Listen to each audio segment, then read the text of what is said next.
Pelanjutan kontrak pegawai perubatan, pergigian dan farmasi libatkan implikasi kewangan 1.2 bilion ringgit.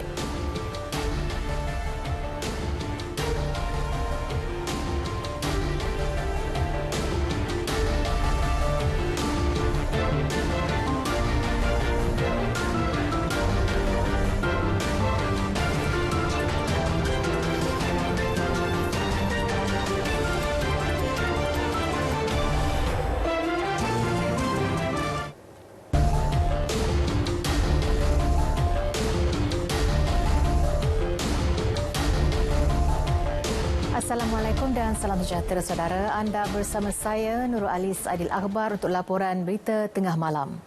Saudara, pelanjutan kontrak doktor perubatan, pergigian dan pegawai farmasi untuk tempoh 2 tahun bakal melibatkan implikasi kewangan 1.2 bilion ringgit.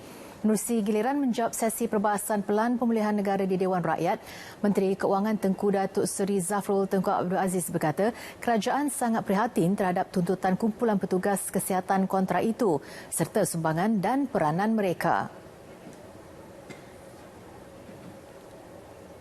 Keputusan lanjutan kontrak akan memanfaatkan lebih kurang 7,000 doktor perubatan, pergigian dan pegawai farmasi yang bakal tamat kontrak tahun ini.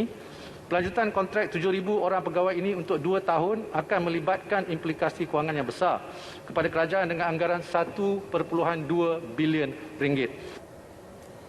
Selain itu, beliau turut memaklumkan bahawa Perdana Menteri telah mengarahkan Kementerian Kesihatan serta agensi berkaitan merangka satu pelan komprehensif dan inklusif yang merangkumi tindakan segera, pelan jangka pendek, sederhana dan jangka panjang bagi hala tuju perkhidmatan perubatan.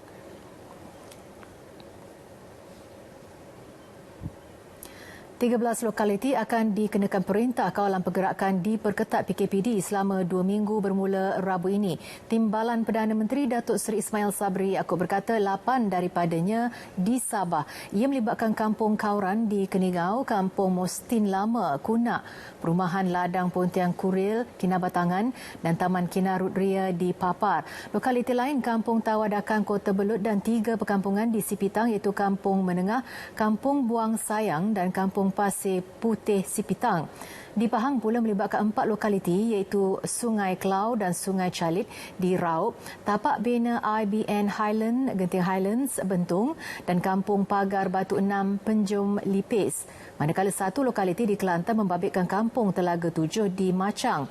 Dalam pada itu, Datuk Seri Ismail Sabri turut mengumumkan PKPD di beberapa lokaliti dilanjutkan sehingga 10 Ogos depan. Ia melibatkan Felda Maukil, Muar Johor, Kampung Mat Siang, Penampang Sabah dan kawasan sekitar Kampung Patikang Ulu, Keningau, Sabah. Selain itu, PKPD di 10 lokaliti di Pahang, Sarawak, Sabah dan Kelantan akan ditamatkan esok. Lokaliti terlibat ialah Felda Lembah Kelau, Raub dan Flat Taman Benus Jaya Bentung, Pahang. Kampung Kendai dan Kampung Bukit Batu, Lundu, Kuching, Sarawak. Selain apartmen Beverly Hills, Fasa 2 dan Kampung Kabusak di Penampang, Sabah. Di Kelantan, lokaliti terlibat ialah Kampung Bukit Tanah di Pasir Putih.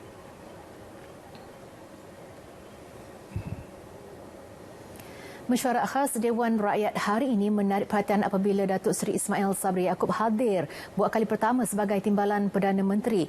Beliau merangkap Menteri Pertahanan dilantik ke jawatan tersebut pada 7 Julai lalu. Untuk itu, kedudukan kerusi Datuk Seri Ismail Sabri dalam Dewan Rakyat kini di sebelah Perdana Menteri. Mula berkhidmat sebagai ahli parlimen sejak Mac 2004, Datuk Seri Ismail pernah memegang beberapa portfolio penting dalam kabinet. Antaranya Menteri Kemajuan Luar Bandar dan Wilayah, Menteri Pertanian, Perdagangan dan Dalam Negeri, Koperasi dan Kepenggunaan serta Menteri Belia dan Sukan.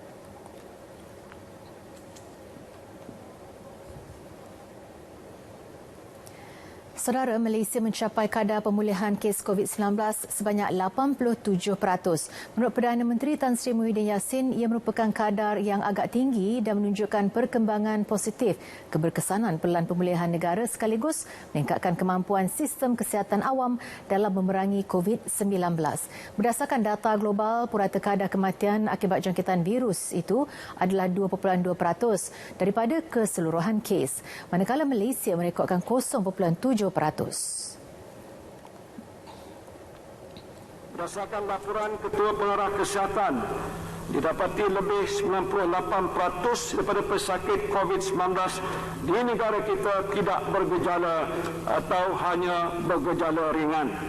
Dengan itu, kadar pemulihan di negara kita pada masa ini agak tinggi, iaitu sebanyak 87%.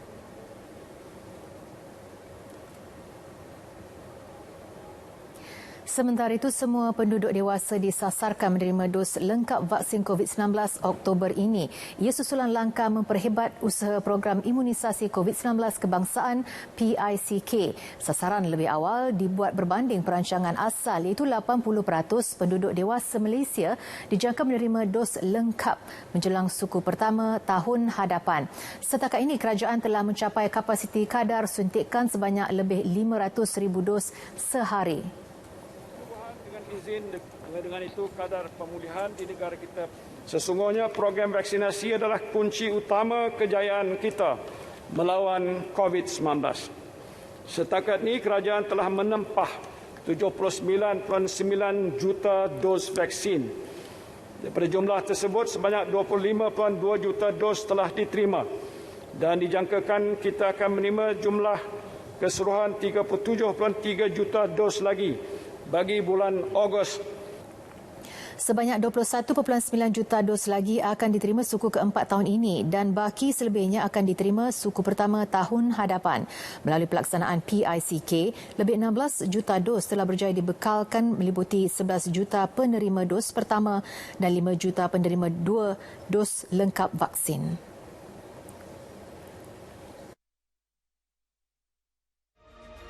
Ikuti mesyuarat khas pegal ketiga Parlimen Malaysia ke-14 di Dewan Rakyat pada 26 Julai hingga 2 Ogos 2021 dan di Dewan Negara pada 3 Ogos hingga 5 Ogos 2021. Secara langsung dari Parlimen pada pukul 10 pagi hingga 12.30 hari di saluran TV1, saluran berita My Preview 123. Hari ini, angka jangkitan baru mencatat penurunan hampir 3,000 kes kepada 14,516 berbanding semalam. Ia sekaligus menjadikan jumlah keseluruhan kini 1,027,954 kes. Angka kematian baru pula 207 kes yang tertinggi setakat ini. Berikut statistik harian COVID-19 dalam negara diikuti jumlah kes mengikut negeri dan pecahan pesakit mengikut kategori.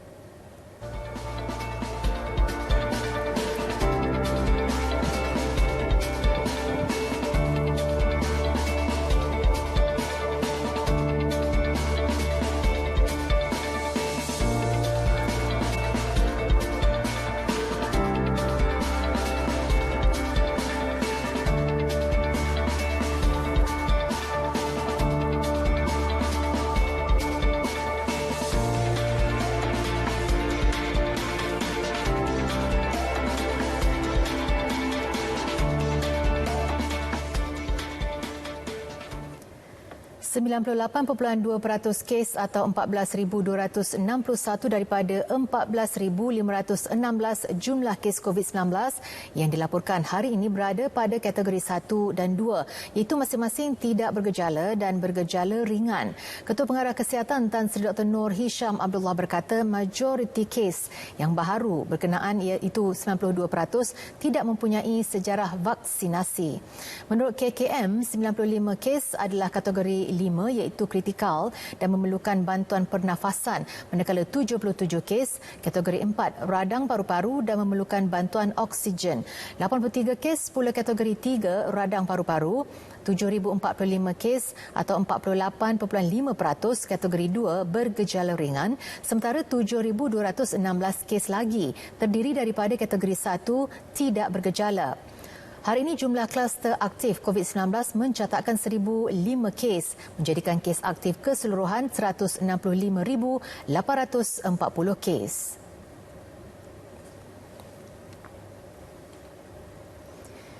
Lagi 399,135 dos vaksin COVID-19 diberikan semalam. 117,658 daripadanya melibatkan dos kedua yang menjadikan jumlah kumulatif pemberian vaksin kini mencecah angka 17.3 juta. Lebih 5.5 juta atau 16.9% populasi negara ini lengkap 2 dos. Manakala 36.1% atau 11.7 juta lagi selesai menerima suntikan pertama. Kita ikuti data harian vaksinasi di Malaysia mengikut negeri.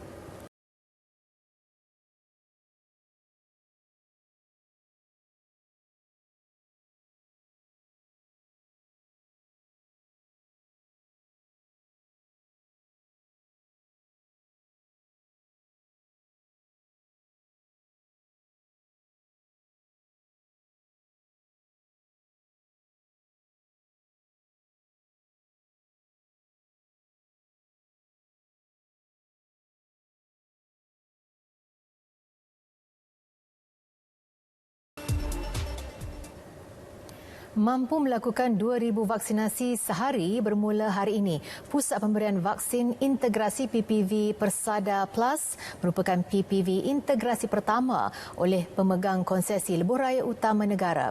Laporannya bersama Azizi Harun. Program imunisasi COVID-19 kebangsaan PICK kini mencapai purata pemberian harian vaksin lebih 400,000 dos. Di Selangor sahaja kadar vaksinasi dijangka meningkat antara 135,000 hingga 165,000 dos suntikan sehari bagi Julai dan Ogos.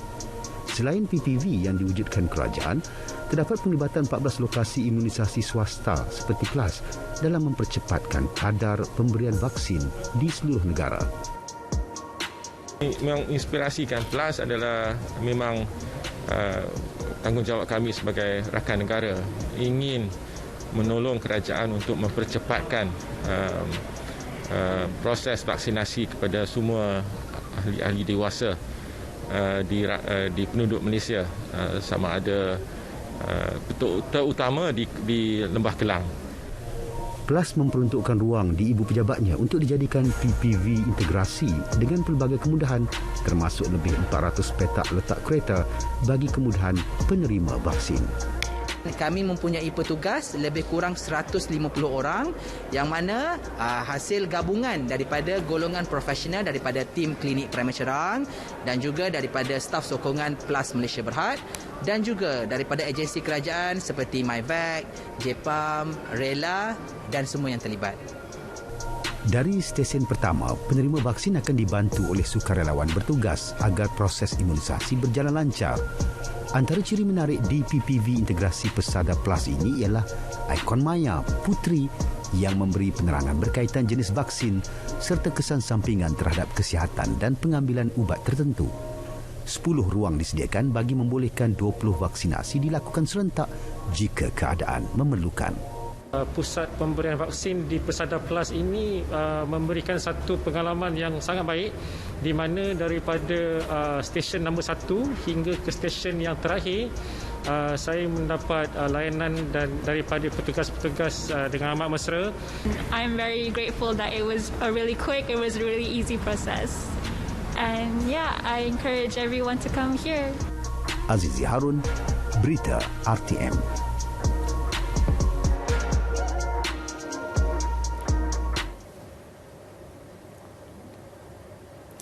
Kerajaan memutuskan tidak akan menasihati Yang di-Pertuan Agong untuk mengisytiharkan pelanjutan darurat yang dijadual tamat pada 1 Ogos ini. Perkara itu disahkan Menteri di Jabatan Perdana Menteri, Parlimen dan Undang-Undang Datuk Seri Taqiyuddin Hassan. Saya ingin mengesahkan pada hari ini di dalam Dewan ini, saya tertakluk kepada kalau saya bercakap tidak benar, bahawa Kerajaan Persekutuan memutuskan tidak akan menasihatkan Yang di-Pertuan Agong untuk mengisytiharkan proklamasi darurat baru apabila tamat 1 Ogos tahun 2021. 21 Julai lalu, kerajaan turut memutuskan pembatalan ordinan yang dibuat semasa proklamasi darurat berkuat kuasa.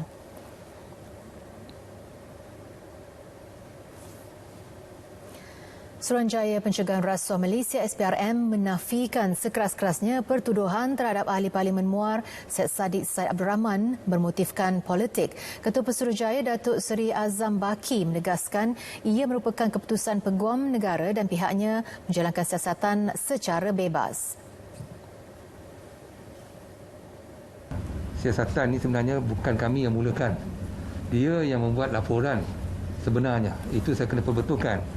Dan kesnya pun telah siap dan telah dikemukakan kepada Peguam Negara, dan Peguam Negara yang memberi arahan supaya beliau dituduh di mahkamah.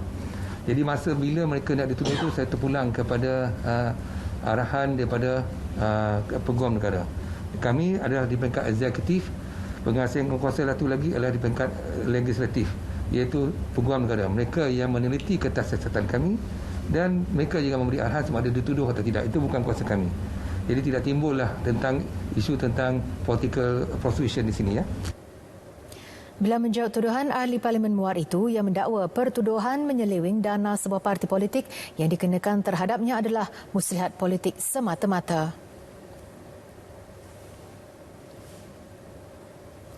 Polis Kedah sedang menjalankan siasatan secara menyeluruh dan adil berhubung kes kematian orang kena tangkap selepas ditahan agensi sebuah penguatkuasa di Kuala Muda pada 18 Julai lalu. Ketua Polis Negeri Datuk Kamarul Zaman Mahmat memaklumkan polis sedang menjalankan siasatan dan orang ramai dinasihatkan supaya tidak membuat persepsi negatif. Katanya waris suspek juga telah dimaklumkan tentang perkembangan siasatan. Mangsa lelaki berusia 24 tahun ditahan di bawah Akta Penagih Dadah 1983, pindaan 1998 oleh salah satu agensi penguatkuasa di daerah itu. Sebelum ini, 2 kertas siasatan dibuka berkaitan kes tersebut, hasil laporan daripada pegawai penguatkuasa agensi terbabit dan kakak mangsa. Namun siasatan diklasifikasikan semula di bawah Seksyen 302 Kanun Keseksaan setelah mangsa meninggal dunia di hospital 2 hari kemudian. Di Mahkamah Session Kuala Terengganu, seorang lelaki mengaku tidak bersalah atas tuduhan memukul bapanya sehingga menyebabkan kecederaan. Tertuduh Muhammad Afendi Bakar, 35 tahun, membuat pengakuan itu selepas pertuduhan dibacakan di hadapan Hakim Nuriah Osman. Tertuduh didakwa dengan sengaja menyebabkan cedera ke atas mangsa. Bakar Mat, 68 tahun, dengan menggunakan tukul besi. Kesalahan dilakukan di sebuah rumah di Manier, Kuala Terengganu pada 19 Julai lalu. Tertuduh didakwa mengikut Seksyen 324 Kanun Keseksaan dan dibaca bersama Seksyen 326A KK Akta 574. Tertuduh dibenarkan ikat jamin RM7,000 dan kes disebut semula 30 Ogos depan. Mayat lelaki memakai gelang kuarantin COVID-19 ditemukan di Sungai Terengganu berhampiran sebuah pusat penyedotan pasir di Kampung Banggul Cempedak di Kuala Terengganu. Ketua Balai Bomba dan Penyelamat Kuala Terengganu Roziza Abni Hajar berkata mayat tanpa identiti dipercayai berusia 30-an itu ditemui dalam keadaan terapung kira-kira 50 meter dari tebing sungai pada 2.37 petang. Apabila sampai di lokasi, didapati benar satu body dipercayai lelaki dewasa telah terapung di permukaan air. Jadi tindakan bomba, kita bawa mayat ke gigi air dan seterusnya naikkan mayat ke darat ya, dan terus diserahkan kepada pihak polis untuk tindakan lanjut. Susulan itu, anggota bertugas mengambil langkah mengelak penularan COVID-19 seperti memakai pakaian pelindungan diri. Pihaknya percaya mayat mangsa telah meninggal dunia kira-kira 2 hari lalu berdasarkan keadaan mayat. Mayat berkenaan diserahkan kepada polis untuk dibawa ke unit forensik Hospital Sultanah Nur Zahirah, Kuala Terengganu untuk tindakan lanjut.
Suara berita tengah malam berakhir di sini.